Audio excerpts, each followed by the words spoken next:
আর কতদিন লাগবে তোমার পড়াশোনা শেষ হতেই? চুল পাকলি? সে কোন ছোটবেলা থেকে শুনতেছি যে তুমি শহরে পড়াশোনা করতে চাও। এর নাম হচ্ছে ভার্সিটিতে পড়া, বুঝছো? এই ভর্তি হইলে আমার পড়া শেষ হয়ে গেল, তাহলে তো পড়ার কোনো দামই থাকলো না। লেখাপড়া শেষ হইতে যত বেশি দিন লাগবে আর চাকরিটাও তত বড় পাওয়া যাবে। তারপর দেখা যাবে নি তোমার বাপ তোমাদের বাড়িতে আমার যাওয়ার কথা নিষেধ করিয়া কেবা করে আমার অপমান করে, বুঝছো? তুমি আবার সে কথা তুলি চাও? তোমাকে না কইছি আমি আমার আব্বার কথার প্রতিবাদ করেছিলাম, আমার মাও তোমার সাথ দিছিল। আর শোনো, তোমাকে তো কইছিলাম যে তুমি যে কোনো সময় আমাদের বাড়ির উপরে আসতে পারো, কেউ তোমাকে বাধা দিবি না। অসম্ভব, আমি একটা ভার্সিটির ছাত্র, আর তোমার আন্ডার ম্যাট্রিক বাপ আমাকে অপমান করবি, আর সেই অপমান সহ্য করে তোমার বাড়ি আমার যাওয়া লাগে? কোনোদিনও যাবো না, সেটা একটা প্রতিকার হবে, তারপর যাবো। আর তাছাড়া তুমি তো জানো ঢাকা শহরে অনেক বড় লোকের, শিক্ষিত লোকের সুন্দরী সুন্দরী মেয়েরা আমার পিছনে লাইন দিতে থাকে, আমি তাদের দিকে ফিরেও তাকাই না, বুঝছো? কারণ মনে খালি বুঝাই যে ভালোবাসার মধ্যে পানি মিশে দিতে চলে না, বুঝছো?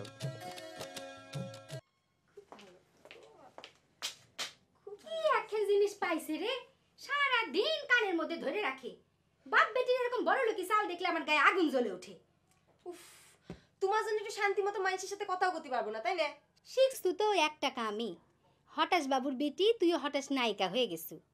অত বড় মেয়ে হয়েছিস, রাধা বাড়া কিছুই শিখলু না। শ্বশুরবাড়ি যেয়ে কাম করে খাওয়া লাগবি না? আমি কি ভাত রাতার জন্য বিয়ে করবো নাকি? আমি থাকবো ঢাকা শহরে, ওখানে অত রাধা বাড়া জরুরি না। আর পয়গম কইছে যে ওখানে টাকা থাকলে সুখও কিনতে পাওয়া যায়। আর তুমি চিন্তা করছো রাধা বাড়ার? খুব টাকার গরম হয়ে গেছে বাপ বেটি দুজনেরই। বেশি টাকার গরম ভালো না।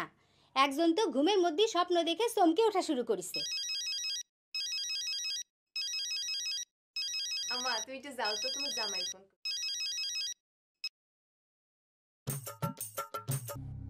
ভাই আপনার পাও ধীরে ধীরে কই, এই কথাটা কাউ কবেন না। এই কথাটা যে মানসিক কয়ে দেন, তাহলে আমার এই লগ্নের সাথে বিয়ে হবে নি, তাহলে তো আমার সারা জীবনে বিতে হয়ে যাবে। ভাই তুমিই না কও ভালোবাসায় পানি মেশানো উচিত না।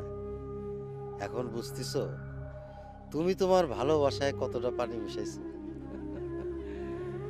কয়া দিব কিন্তু।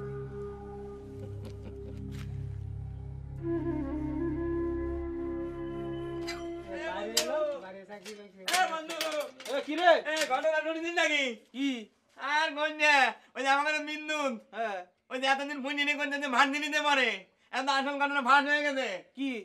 আরে সে তো ভাত নিতে চাকরি পাই নাই, গ্রামের কোন কলেজের দিয়ে কয়েকবার বিয়ে মরিকে মেল করে 2 নাম্বার সার্টিফিকেট কেনার জন্য ধান্দা করতেছে। ওই যে লগে বিয়ে করবি দেখে।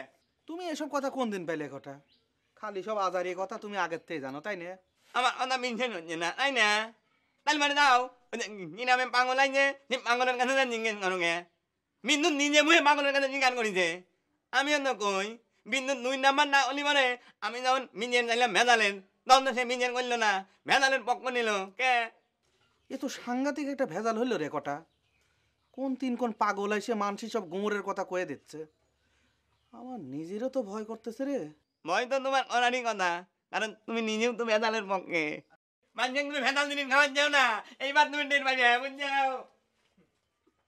সাওয়ালটা যেরকম সিটারি করিছে তা আগে টের পাসনি? তা বাবু কেবা করে ঢাকা শহরে আপিসারের বউ হয়ে পায়ের উপর পা তুলে থাকবো, সেই স্বপ্নেই তো অস্থির থাকতো। এখন তোর বাপের কাছে আমি মুখ দেখাবো কেবা করে? ওই বিদ্যুতের পক্ষ নিয়ে কতদিন কত কিছু কইছি তারে। তুমি এখন যাও তো আম্মা, আমার কোনো কথা বলতে ভালো লাগতেছে না। তা তো ঠিকই নেই। এতদিন ধরে যার সাথে প্রেম ভালোবাসা করলু তাকে চিনতে পারলি না, আর এখন কাঁদে কাটে কি হবে? এতদিন তুমি আব্বার সাথে সংসার করতে চাও, তুমি আব্বাকে চিনতে পারিস?